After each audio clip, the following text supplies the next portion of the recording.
What's up everyone? Welcome to our YouTube channel. My name is Angeline, I'm co-creator of Living Aware, and in today's video I'd really like to give you my 7 tips that I use to finally overcome emotional eating and to gain self-control back. Are you interested? Then let's get started. The first tip that I have for you right now is to actually be clear with what you really want. Why is it that you're watching this video? Is it because you want to have a fast solution for your problem right now? Do you want me to tell you, the right and the fastest way to get to where you want to be? This is what I mean. Like, your intentions are the motivator for the whole process that you're going through. And you really need to understand that what you're doing is based on an impulse, based on feelings like guilt, shame, and frustration with yourself. And this is not going to take you anywhere long term. So here's some questions that might help you to get to your answer. Do you want to commit to your health and well-being long term? Are you willing to take a step further and change from the inside out rather than from the outside in because you're sick and tired of trying those short-term solutions? So the reasons why I'm asking you these questions is because I would like to show you the big picture of things and to understand that what we're really trying to do is to commit ourselves to do what we want to do based on positive feelings like love and kindness and appreciation towards ourselves. No matter what's going to come our way, this is going to be the motivator, this is going to be our drive, because we don't push ourselves down. Rather, what we do is we want to lift ourselves up in times where it gets difficult, like these ones. My second tip for you would be set smart goals. So goals like a healthy weight or self-control comes automatically when you're able to take the right actions at the right times consistently. My first tip for you would be make sure that your goal is specific. Be as detailed and as direct as possible and ask yourself questions like, when am I going to do it? How often am I going to do it? And how does it actually look like on my day-to-day lifestyle? My second tip, make sure your action is measurable too. Are you able to track your progress and your success at the same time? Let's try and find an example here. Let's say you want to lose weight by drinking water before you eat to stop yourself from overeating. And you set yourself up doing that 3 times a week and half an hour before dinner. But do you always remember doing it? So what can you do in order to attain that goal for yourself? Do you have the right tools and the right resources to be able to sustain it over a longer period of time? Maybe set an alarm or ask someone else to remind you. My fourth tip, make sure that goal is relevant to you too. Does it actually match your interests? And is it really realistic for you to do that? Do you think you're able to achieve it on a long-term basis? And last but not least, make sure that your goal has a deadline so that you're able to review it and are able to adjust it, modify it, and change it up if you need to. Now, you set the right intentions for yourself. You want to commit to your health and well-being long-term.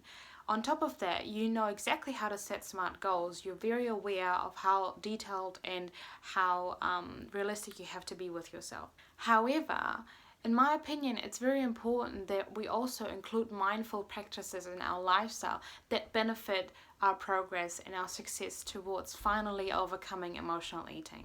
Which leads me to my next tip. Eat mindfully. Have you noticed that you tend to actually distract yourself more when you eat?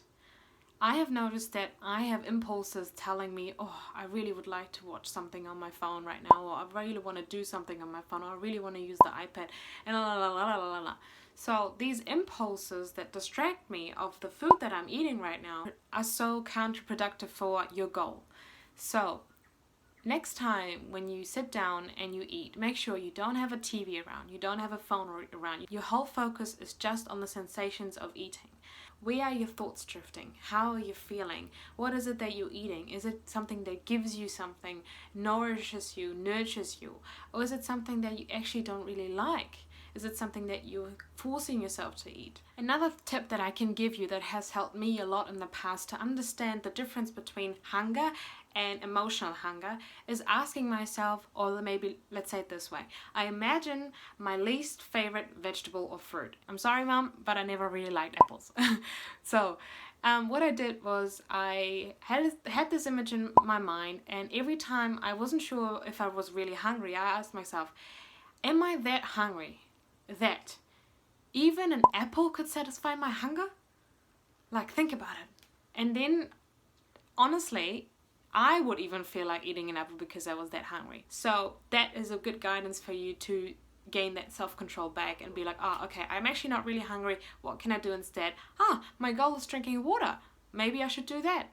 Food is something that we have an emotional attachment to. So I'm not going to promise you that you are able to overcome emotional eating forever. Everyone is emotional eating to an extent. But the very important thing is to understand how much you suffer from it, how much your health is affected by it. So the next tip that I have for you that has helped me a lot to actually make better choices in what I eat is to check my nutrient intake of the day. And I use Cronometer to do that. I'll show you in a second how to use it. Alright, so what you need to do is you need to go on Google and type in Cronometer on your Google search bar. Click on the link, sign up for free. I'm just going to skip that step and log in with my email address. And I'm going to show you my last entry on the 9th of April. Adding food to my Cronometer is as simple as it is on MyFitnessPal. You click on add food, type in, let's say as an example, I had 1 tablespoon of peanut butter. And I can choose from so many different types of peanut butter, and I had the salted variation. And yeah, 1 tablespoon has already been picked up. On the left hand side, I can see the macros of that particular nutrient that I just wanted to add in, which is also great for me to see how much protein, carbs and fat, for example, is in peanut butter. I click on add, and Cronometer also shows you the vitamins and minerals intake of your whole day, which is great because you want to know if you're healthy or not and if you're in a deficit or not. So as you can see in my vitamins, I am lacking folate, vitamin E and vitamin K, for example. And so the great thing about Cronometer is that you can hover over all the vitamins, minerals and other things that they mention and read what their functions are and where you can get it from. So I know now that I can get folate from spinach. I can get vitamin E from almonds. I can get vitamin K also from spinach. So what happens if I actually added a cup of spinach in my diet? We'll find out. As you just learned, you're going to click on add food, type in spinach, let's say I had it cooked from fresh and I had a cup of spinach. Again, proteins, carbs and fats on the left, and click on add and see what it does to my vitamins. Does that not look much better? So that's it for Cronometer. It's really simple and very informative and educational, which I love, because through Cronometer I was actually able to get the knowledge that I need in order to, make smart choices, and that's what I really hope for you guys as well. That's it for Cronometer, and let's move on to the next tip. The next tip that I have for you is really to help you prevent to yourself into going into a situation that will make you emotionally eat. And usually what helped me a lot is to avoid toxic environments, avoid toxic people, avoid toxic situations. And what I mean by that is situations, people and environments that make you feel low, make you feel less of yourself, make you trigger and push your boundaries a lot. And that's really important because that are the main triggers that lead you into making the wrong decisions for yourself. And if you can do that, you'll find yourself in a much more peaceful state and you are less likely to overeat. At the moment, I understand that it's really hard for you guys to actually, avoid situations because you are at home anyway, but which is a great thing, by the way. But if you find yourself feeling like you wanted to change your own environment a little bit, then I would highly recommend checking your pantry, checking the cupboards, everything that has food in it that is less likely healthy, and you want to consider changing it up a little bit. My tip for you would be actually starting there. Make sure the ingredients are all natural as much as they can be. If you really want to take on that journey, maybe you're courageous enough to actually put these things aside, maybe somewhere where you can't access it easily. Or if you're more courageous then you probably want to give it away and maybe just completely, you say out of sight, out of mind. That's probably a good way to start with these things. So the reason why I said in the title that I'm going to address the real issue here is because my 7th tip is all about what is causing us to eat emotionally, and that is our emotions. Hey, who would have thought? I really would like you to understand and realize that your emotions are the first thing that you have to deal with in order to actually overcome emotional eating. And I understand for some of you, it's probably a really, really hard thing to do, especially dealing with uncomfortable, very, very strong, overwhelming emotions. But think about it in an aspect of what you do to yourself when you start avoiding these things. If you start avoiding yourself and the things that really could change your life. And there's so much potential underneath those emotions, because what you actually need to do is to listen to those.